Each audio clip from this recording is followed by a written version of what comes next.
नमस्कार साथियों, स्वागत है आपका आपके अपने हिंदी वाली चैनल पे। आशा करती हूँ कि आप सभी स्वस्थ एवं मस्त होंगे। तो चलिए शुरू करते हैं आज का दैनिक जागरण संपादकीय वित्तीय अनुशासन को समर्पित बजट। वैश्विक अनिश्चितता के माहौल में केंद्र सरकार ने भारत की विकास गाथा को निरंतरता प्रदान करते हुए अर्थव्यवस्था को स्थायित्व प्रदान करने पर ध्यान केंद्रित किया है। बजट का मर्म यही है कि सरकार ने बड़ी घोषणाएं न करके कई छोटी छोटी योजनाओं को आगे बढ़ाने का निर्णय किया है, जो दीर्घकाल में बड़े परिणाम देने में सक्षम है। वित्त मंत्री निर्मला सीतारमण ने बजट के माध्यम से ही यही संकेत दिया कि सरकार ने पिछले कुछ वर्षों के दौरान जो बड़ी घोषणाएं की हैं, उनके असर को ही पहले और आगे विस्तार दिया जाए। यानी पहले से जिन क्षमताओं के निर्माण की योजना बनाई गई, उन्हें अपेक्षित रूप से सतत गति के साथ साकार किया जाए। गत वर्ष पहले आयकर में रियायत और फिर जीएसटी दरों में कटौती से जहां राजस्व के मोर्चे पर स्थिति थोड़ी संकुचित हुई थी, उसे देखते हुए राहत के मोर्चे पर इस बार उम्मीदें बेमानी ही थी। इसके बावजूद सरकार सराहना की पात्र है कि राजकोषीय अनुशासन की राह से विचलित नहीं हुई। चालू वित्त वर्ष के लिए राजकोषीय घाटे को जीडीपी के 4.5% तक लाने का लक्ष्य रखा था। वह संशोधित अनुमानों में 4.4% रहा। राजकोषीय अनुशासन की प्रतिबद्धता दोहराते हुए वित्त मंत्री ने अगले वित्त वर्ष के लिए 4.3% का लक्ष्य तय किया है। राजस्व को लेकर कुछ दबावों के बावजूद राजकोषीय घाटे को नियंत्रित रखने में सरकार की सफलता में व्यय की गुणवत्ता ने अहम भूमिका निभाई। सरकार ने पूंजीगत व्यय के साथ कोई समझौता किए बिना राजस्व व्यय को घटाकर यह संतुलन बनाया है। केंद्र सरकार का यह दृष्टिकोण तब और आवश्यक हो जाता है जब कई राज्य सरकारें कल्याणकारी योजनाओं के नाम पर खुले हाथों से खर्च कर रही हैं। राजकोषीय अनुशासन सुनिश्चित करना केवल केंद्र के भरोसे संभव नहीं और राज्यों को भी इसके साथ ताल मिलानी होगी। हालांकि राज्यों को इसके लिए तैयार करने में केंद्र के हाथ कुछ बंधे हुए हैं। इस दिशा में जब केंद्र सरकार स्वयं व्यय की गुणवत्ता कायम करेगी, तभी राज्य भी इसी राह पर आगे बढ़ने के लिए सोचेंगे। इसके अलावा केंद्र सरकार विनिवेश को लेकर भी व्यवहारिक रुख अपनाती हुई प्रतीत हो रही है कि उसमें व्याप्त संभावनाओं को भुनाकर भी अपेक्षित राजस्व हासिल किया जाए। रोजगार सृजन के लिए बजट में सेवा क्षेत्र के साथ ही विनिर्माण गतिविधियों को प्रोत्साहन जारी रखा गया है। वित्त मंत्री ने तत्कालिक आवश्यकताओं के दृष्टिकोण से अहम सेमीकंडक्टर, बायोफार्म, इलेक्ट्रॉनिक्स जैसे उदीयमान क्षेत्रों पर ध्यान देते हुए वस्त्र परिधान एवं एमएसएमई जैसे पारंपरिक क्षेत्रों का भी पूरा ख्याल रखा है। कर सुधारों, आयात शुल्कों को तार्किक बनाकर और आयात प्रक्रियाओं को सुगम बनाकर सरकार इन क्षेत्रों से जुड़ी संभावनाओं को साकार करना चाहती है।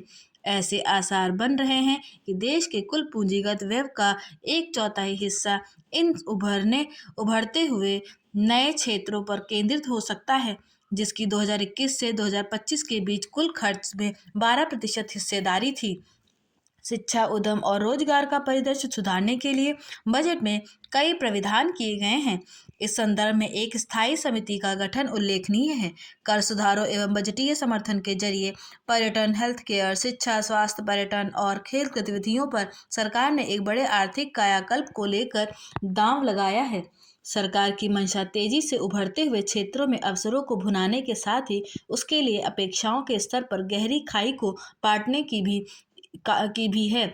इस लिहाज से पर्यटन पर जोर दिया गया है, जिसमें विदेश में बढ़ते भारतीय सैर सपाटे की वजह से हो रहे नकारात्मक प्रभाव का संज्ञान लिया गया है। अभी विदेशी पर्यटक भारत आकर जितना नहीं खर्च कर रहे, उससे कहीं अधिक खर्च भारतीय सैलानी विदेश में कर रहे हैं। हालांकि ऐसा रुझान केवल भारत तक ही सीमित नहीं है। दुनिया भर में उच्च आय वर्ग में खर्च को लेकर यही रवैया दिखता है। एआई के दौर में यह क्रम और तेजी पकड़ता दिख सकता है। इसका ही परिणाम है कि आलीशान सुविधाओं वाले महंगे पर्यटन केंद्रों के प्रति दुनिया भर में उत्सुकता बढ़ी है, जहां पर्यटक अनोखे अनुभव का आनंद उठाना चाहते हैं। इस लिहाज से भारत के पास संभावनाओं की कमी नहीं है और सुविधाओं सेवाओं का स्तर बढ़ाकर हम भी दुनिया भर के लोगों लोगों को लुभा सकते हैं। वैसे भी मेडिकल और वेलनेस पर्यटन के मामले में भारत को वैश्विक प्रतिष्ठा प्राप्त है। ऐसे में ई वीज़ा योजना और आध्यात्मिक पर्यटन केंद्रों के माध्यम से यह स्थिति और मजबूत होनी चाहिए। ये रोजगार सृजन की दृष्टि से भी बहुत उपयोगी है, क्योंकि इनमें मेट्रो शहरों से इतर भी पर्याप्त रूप से कामकाज के मौके तैयार करने की भरपूर संभावनाएं हैं। बजट में जल मार्गों पर दिए गए जोर से परिवहन सेवाओं में भी सुधार संभव होगा। इन सुधारों के दम पर अगर राज्यों के साथ सहयोग बढ़ाकर विशेष पर्यटन केंद्र विकसित किए जाएं तो इससे न केवल बड़े पैमाने पर लोगों को आजीविका मिलेगी, बल्कि विदेशी मुद्रा की भी प्राप्ति होगी। सरकार ने देश में डाटा सेंटर स्थापित करने के लिए लंबी अवधि तक कर रियायतों का भी ऐलान किया है। इससे विदेशी निवेशक आकर्षित होंगे। बजट ने निवेश सीमाएं बढ़ाकर एनआरआई और विदेशी निवेशकों के लिए भारतीय इक्विटीज में दांव लगाने के लिए नई राहें भी खोली हैं। स्पष्ट है कि वित्त मंत्री ने पूंजीगत लाभ के स्तर पर किसी बाजीगरी के बजाय समग्र माहौल को सुगम बनाने पर अधिक जोर दिया है। समय के साथ इन दोनों की जुगलबंदी अपना असर दिखाएगी। कुल मिलाकर बजट के जरिए सरकार ने अनिश्चित वैश्विक माहौल में क्षमता निर्माण और दृढ़ता बढ़ाने को प्राथमिकता दी है, ताकि किसी प्रतिकूल परिस्थिति में राहत के लिए गुंजाइश कायम रखी जा सके। आवश्यक है आर्थिक कर्तव्य पूरे करना। कर्तव्य संस्कृत भाषा का शब्द है। केवल ड्यूटी कह देने से इसका अर्थ हल्का पड़ जाता है। इसकी व्युत्पत्ति क्र और तव्य से मिलकर हुई है। क्र धातु का अर्थ है करना, कर में उतरना, और तव्य अनिवार्यता को दर्शाता है। इस प्रकार कर्तव्य कोई नैतिक भावना या इच्छापूर्ण संकल्प नहीं, बल्कि परिस्थितियों, सीमाओं और अपरिहार्य समझौतों के बीच किया गया एक बौद्धिक दावा है कि क्या किया जाना अनिवार्य है। आज जब वैश्विक व्यवस्था अस्थिर है, अमेरिका में ट्रंप युग की टैरिफ राजनीति व्यापार को हथियार बना रही है और भारत जटिल एवं असहयोगी पड़ोसियों से घिरा है, तब कर्तव्य का यह अर्थ और भी महत्वपूर्ण हो जाता है। ऐसे भू राजनीतिक तनावों में नीति की वैधता घोषणाओं से नहीं, बल्कि इस स्पष्टता से आती है कि राज्य किन अनिवार्य कार्यों को चुनता है और उन्हें करने का साहस दिखाता है। इस दृष्टि से केंद्रीय बजट 2026 से 27 महत्वपूर्ण है। इसमें 3 कर्तव्यों जैसे कि विकास को बनाए रखने, क्षमताओं और आकांक्षाओं का निर्माण करने तथा पहुंच और सहभागिता सुनिश्चित करने पर ध्यान केंद्रित किया गया है। यह बजट को योजनाओं के संकलन से राज्य की कार्रवाई के सिद्धांत की ओर ले जाने का एक सुनियोजित प्रयास दर्शाता है। एक ऐसा सिद्धांत जो पूछता है कि यदि 2047 तक विकसित भारत की महत्वाकांक्षा को विश्वसनीय बनाए रखना है तो सरकार को आज क्या करना चाहिए। पहला कर्तव्य विकास को तेज करना और उसे बनाए रखना इसी यथार्थवाद को प्रतिबिंबित करता है। यहाँ विकास को किसी ऐसे वेरिएबल के रूप में नहीं देखा गया है जिसे केवल प्रोत्साहन देकर बढ़ाया जाए, बल्कि उसे प्रतिस्पर्धात्मकता, लचीलापन और घरेलू क्षमताओं के परिणाम के रूप में परिभाषित किया गया है। जैव, pharma, semiconductor, electronics components, rare earth रसायन, पूंजीगत वस्तुएं, वस्त्र और खेल उपकरणों तक फैली औद्योगिक रणनीति उस टैरिफ युक्त वैश्विक व्यवस्था के प्रति प्रतिक्रिया का संकेत देती है, जहां उत्पादन पारिस्थितिकी तंत्र का स्वामित्व निर्णायक बन चुका है। इसके लिए 5 वर्षों में बायोफार्मा शक्ति के लिए 10,000 करोड़ रुपए एवं इलेक्ट्रॉनिक्स कंपोनेंट सहायता का विस्तार करने के लिए 40,000 करोड़ रुपए आवंटित किए गए हैं। 4 राज्यों में रेयर अर्थ कॉरिडोर बनाने और 10,000 करोड़ रुपए का कंटेनर विनिर्माण कार्यक्रम शुरू करने की बात कही गई है। साझा बुनियादी ढांचे और जोखिम आवंटन पर जोर देना भी उतना ही महत्वपूर्ण है जितना कि फार्म विशिष्ट प्रोत्साहनों पर। High tech tool room, chemical park, mega textile park और 200 पुराने औद्योगिक क्लस्टरों के पुनर्जीवन का उद्देश्य पूरे अर्थतंत्र में स्थिर लागतों को कम करना है। इंफ्रास्ट्रक्चर रिस्क गारंटी फंड एक और कड़ी वास्तविकता को स्वीकार करता है। ऊंची ब्याज दरों और जोखिम से बचने वाले वैश्विक माहौल में निजी पूंजी तब तक नहीं आएगी जब तक प्रारंभिक चरण के जोखिम का सार्वजनिक आकलन नहीं किया जाता। दूसरा कर्तव्य आकांक्षाओं और क्षमताओं का निर्माण इस अनुशासन को मानव पूंजी तक विस्तार देता है। यहाँ कौशल को कल्याणकारी सहायता के रूप में नहीं बल्कि उत्पादक क्षमता के रूप में परिभाषित किया गया है। शिक्षा से रोजगार और उद्यमिता पर स्थायी समिति के समर्थन के साथ सेवा क्षेत्र पर केंद्रित दृष्टिकोण 2047 तक वैश्विक सेवाओं को निर्यात में 10% हिस्सेदारी हासिल करना एक स्पष्ट महत्वाकांक्षा को दर्शाता है।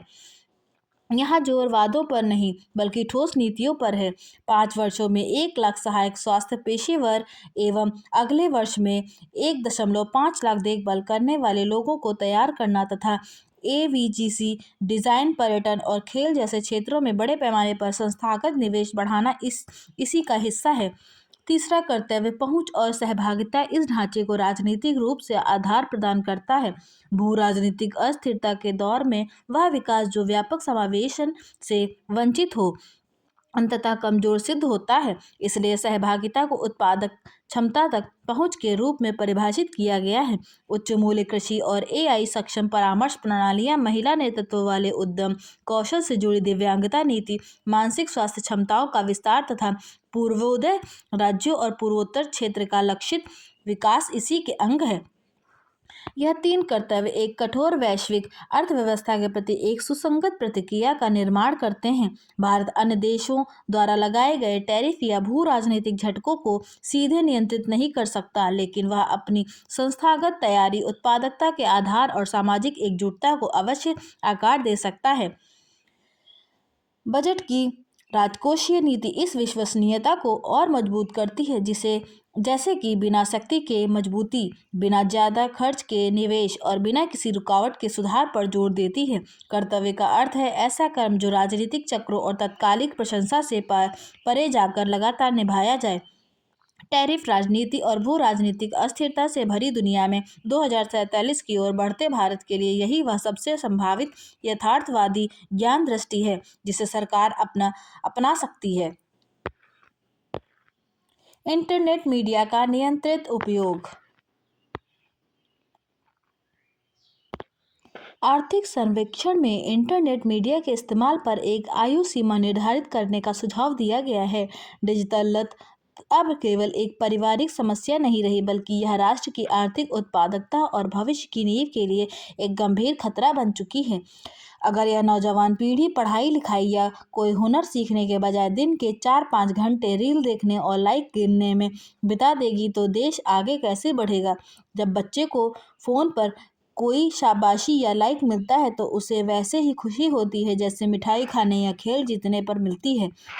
बच्चे का दिमाग कच्चा होता है, वह बार बार फ़ोन उठाता है और धीरे धीरे उसका गुलाम बन जाता है। इसलिए सोशल मीडिया ऐप्स को चलाने के लिए एक उम्र की सीमा तय की जानी चाहिए। यह ठीक वैसा ही है जैसे हम 18 साल से छोटे बच्चों को गाड़ी चलाने या वोट डालने नहीं देते। हम जानते हैं कि उस उम्र में उनमें इतनी समझ नहीं होती कि वे सही फैसला ले सकें, तो फिर हम उन्हें इंटरनेट के इतने बड़े और ख़तरनाक जंगल में अकेला कैसे छोड़ सकते हैं।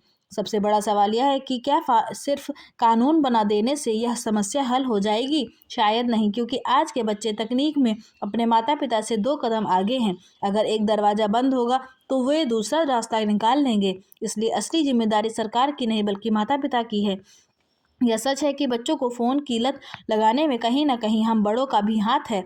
जब बच्चा रोता है या खाना नहीं खाता तो हम उसे चुप कराने के लिए तुरंत फ़ोन पकड़ा देते हैं। हमें लगता है कि बच्चा शांत हो गया, लेकिन असल में हम उसे एक नशे की तरफ धकेल रहे होते हैं।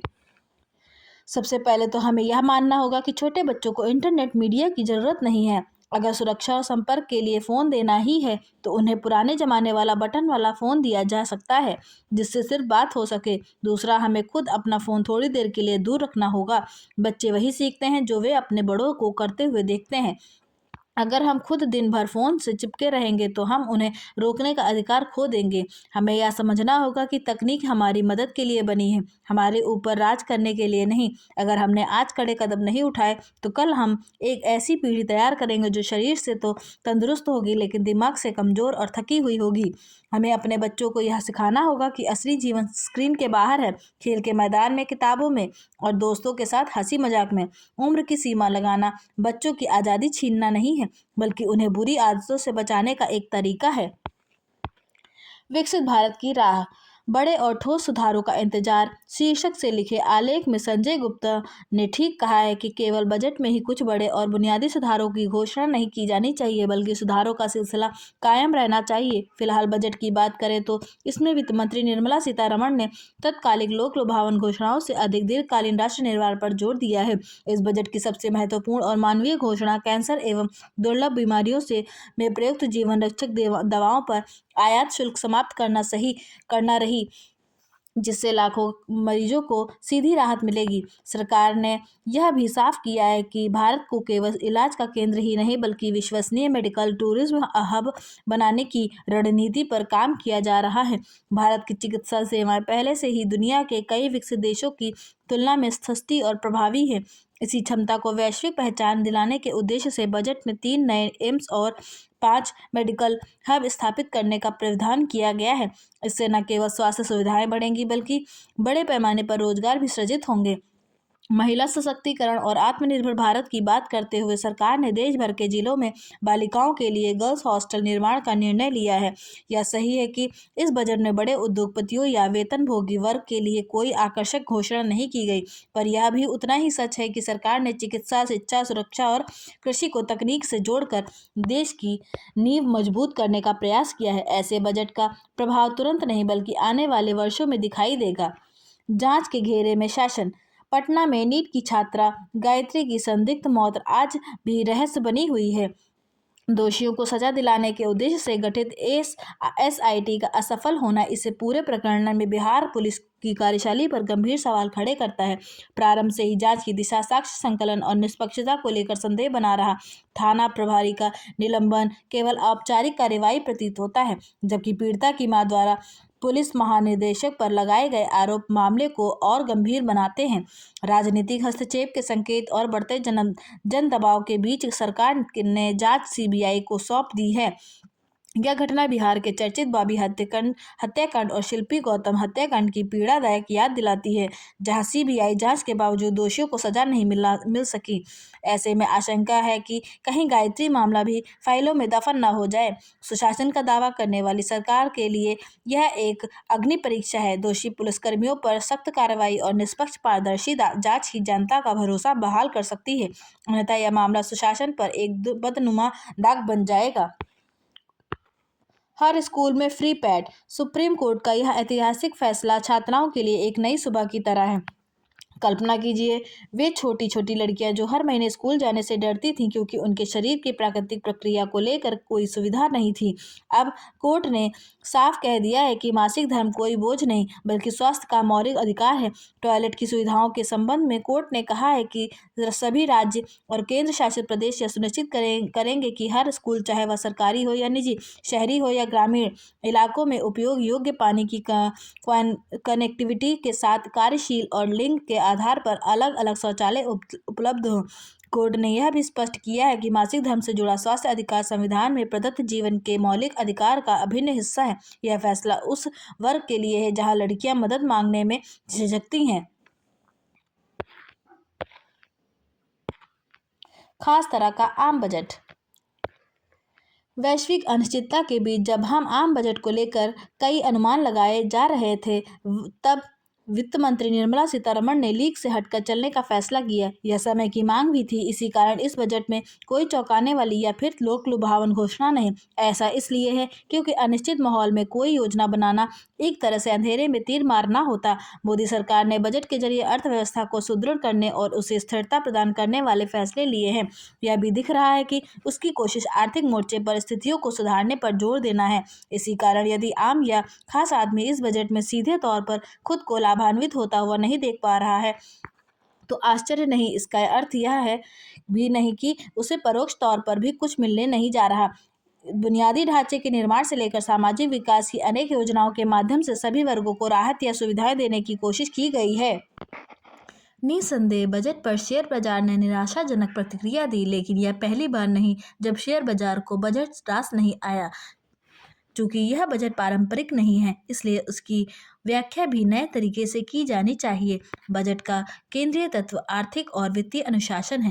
इसका एक प्रमाण राजकोषीय घाटे के लक्ष्य को और कम करना है। इसके अतिरिक्त उन योजनाओं पर पैसा खर्च करना भी है जिनसे देश की आर्थिक बुनियाद मजबूत हो और आत्मनिर्भर भारत की नींव सशक्त बने। बजट में ऐसे कई उपाय किए गए हैं जो उद्योग व्यापार जगत को सीधा संदेश देते हैं कि उसे अपने तौर तरीके बदलने होंगे। यदि भारतीय उद्योग जगत को चुनौतियों से पार पाना है तो उसे यह करना ही होगा। यूरोपीय संघ से मुक्त व्यापार समझौते के बाद ऐसा करना और भी आवश्यक हो गया है। इसकी अनदेखी नहीं की जाए कि हमारा उद्योग जगत वैश्विक प्रतिस्पर्धा का सामना करने के लिए तैयार नहीं। कहना कठिन है कि इस बजट की घोषणाएं उसे इसके लिए प्रेरित कर सकेंगी या नहीं। जो भी हो, यह अच्छा है कि सरकार ने बजट में सूक्ष्म, लघु एवं माध्यम श्रेणी के उद्योगों को सक्षम बनाने के लिए अनेक कदम उठाए हैं। ये कदम यही बता रहे हैं कि जो काम छोटे और मंझोले कारोबारियों को करना चाहिए, उसमें सरकार हाथ बटाने के लिए आगे आ रही है। यदि इसके बाद भी एमएसएमई क्षेत्र सक्षम नहीं बनता तो यह निराशाजनक ही होगा। वास्तव में छोटे बड़े सभी कारोबारियों को अपने हिस्से की जिम्मेदारी समझनी होगी। इसी तरह नौकरशाही को भी अपने रंग ढंग बदलने होंगे। यदि ऐसा नहीं किया जाता तो 5 लाख से अधिक आबादी वाले शहरों में बुनियादी ढांचे के विकास और ऐसे ही अन्य बड़ी योजनाओं का ही वही हश्र होगा जो स्मार्ट सिटी योजना का हुआ। यह समझना होगा कि शहरों का विकास करने की जिम्मेदारी मूलतः राज्यों और नगर निकायों की है। केंद्र सरकार ऐसे कुछ नियम कानून अवश्य बना सकती है जिनसे राज्य सरकारें और नगरीय विकास की एजेंसियां अपना काम उसी तरह करें जैसे मेट्रो परियोजनाओं को क्रियान्वित करने के मामले में किया जा रहा है। बजट में सीधे तौर पर टैक्स छूट देने के बजाय टैक्स संबंधी नियम कानूनों का सरलीकरण करने और कठोर दंडात्मक उपायों से परे जाने के जो अनेक फैसले किए गए हैं, उनमें उनमें उनसे लोगों को सचमुच राहत भी तभी मिलेगी जब नौकरशाही का रवैया बदलेगा। इस बजट में बुनियादी ढांचे को बेहतर बनाने, उसका विस्तार करने, कृषि क्षेत्र की हालत सुधारने और रेयर अर्थ मिनरल्स में आत्मनिर्भर बनने के अतिरिक्त कई घोषणाएं ऐसी हैं जिनका लाभ मिलने में समय मिलेगा, लेकिन कम से कम यह तो सुनिश्चित किया ही जाए कि उन पर अमल सही तरह और समय पर हो। ऊर्जा आत्मशोधन। संसार में माया का प्रभाव अति प्रबल है। इससे जूझने हेतु अपार बल वांछित है। बड़े बड़े साधकों को विचलित होने में पल नहीं लगे और जीवन भर के प्रयास निरर्थक हो गए। जीवन की सार्थकता अपने अंतर्बल को निरंतर विकसित करने तथा अर्जित बल को संचित रखने में है। अपनी इंद्रियों को तो वर्जित किया ही जा सकता है कि उसे कदापि वह देखना सुनना नहीं जो पाप कर्मों की ओर प्रेरित करे। यदि कीचड़ में खिलकर भी कमल अपनी पंखुड़ियों को कीचड़ से ऊपर रखने में सफल हो जाता है, तो मनुष्य क्यों नहीं माया में रहते हुए भी उससे विरत हो सकता है। सारा प्रपंच 5 ज्ञान इंद्रियों और 5 कर्म इंद्रियों का है। मनुष्य या तो इनके वश में रहकर विषपान करता रहे या इन्हें वश में कर अमृत रस का धारक हो जाए। वास्तविक सत्ता तो मन में है, तन तो नाशवान है। सारे रस भोग कर अंततः 5 तत्वों में विलीन हो जाएगा। पापों का बोझ तो मन अर्थात आत्म तत्व को ही उठाना और भोगना पड़ेगा। मन इस सार को समझ कर ही तन इंद्रियों को वश में करने को दृढ़ संकल्पित हो सकता है। मन यदि बलवान है तो मोह का स्थान प्रेम, लोभ का स्थान संतोष, काम का स्थान मर्यादा, क्रोध का स्थान विनय और अहंकार का स्थान मान लेगा। प्रेम, संतोष, मर्यादा, विनय और मान, ये 5 अंकुश एक साथ लगाए रखने में से ही इंद्रियों को साधा जा सकता है। मनुष्य जिस भी स्थिति में हो वह सदैव सहज रहे। मनुष्य का संग अन्य को सुखद अनुभूति प्रदान करे। कोमलता बोली में परिलक्षित हो। सृष्टि की सभी रचनाओं में मनुष्य का मन सर्वाधिक कोमल है। इंद्रियां जब प्रबल होती हैं तब मन की कोमलता को दुर्भावनाओं का कठोर आवरण ढक लेता है। उससे मन को मुक्त करना और सदैव मुक्त रखना वैसे ही है जैसे किसी राज्य को जीत लेना और राज्य पर आधिपत्य बनाए रखना। आशा करती हूँ कि आज का भी आपको वीडियो पसंद आया होगा। ऐसी वीडियोस को सुनने व पढ़ने के लिए हमारे चैनल को लाइक, शेयर एंड सब्सक्राइब जरूर करें। धन्यवाद।